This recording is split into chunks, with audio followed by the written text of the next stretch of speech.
Sebenarnya anak apa ibu ni ada mendengar macam ini nak ulat ni. Raja, Beli, Bunga Beli. Nyo ka bebas bercara, wajib lapor, biar lupa ibadah beli. Lain kali.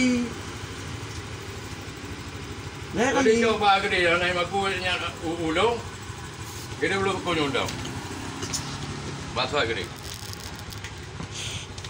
Ilmu yang maku hana masalah, maku maku ulung cok hana masalah. Dia kan dah halung. Ulung dengung. Je. Long dengung. Jauh bukan je.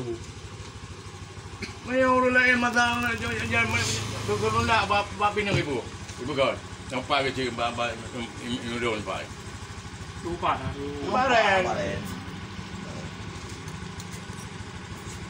Buat kaju. Yang lewat dia kacau ada kau mereka yang kau beri anak ubah kah?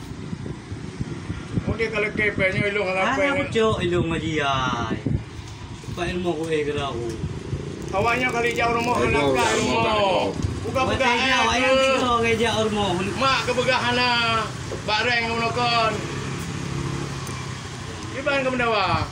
Ya itu aku jauh rumah. Aku jauh ayam berarti.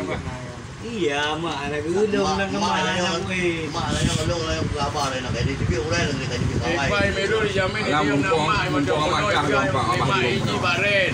Ya rumah kalau mereka tu. Baren ibu lima ke. Udah orang beraya aku ikan. Job yang nak hari mau. Kena ke tu. Ada ngolong oi. Anak ubah-ubah dalam tujuannya balik ni kau dah buat tiba anak masalah itu. Tapi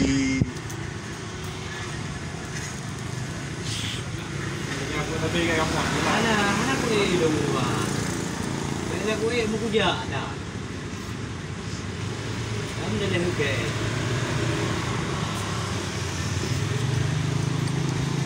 bisa lunak lah. Awak anak juga? Awak mengaku anak yang mengaku nak. Anak kah? Iji panjuri iji mana aja hai maku iji panjuri. Tengok yang buat tu. Ya kah? Awak muda long angka.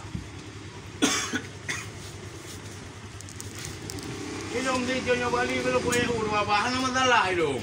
Jangan lupa protect ni. Kau lihat mendau.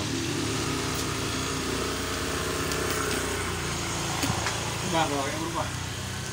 Dia berubah. Anak berubah macam orang Berubah pegang hantar. Ubah bukan total je tu. Buku boleh je dari hari Dia ni. kita berarti awai aku dah hana ni yang kana. Karena anak ujo, me uyo memang hong tem ngaku lepas anak ujo.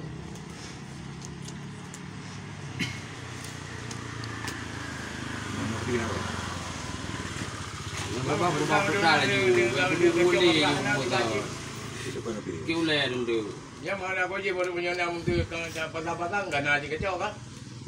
Dakur dah kau berubah. Akhirnya boleh.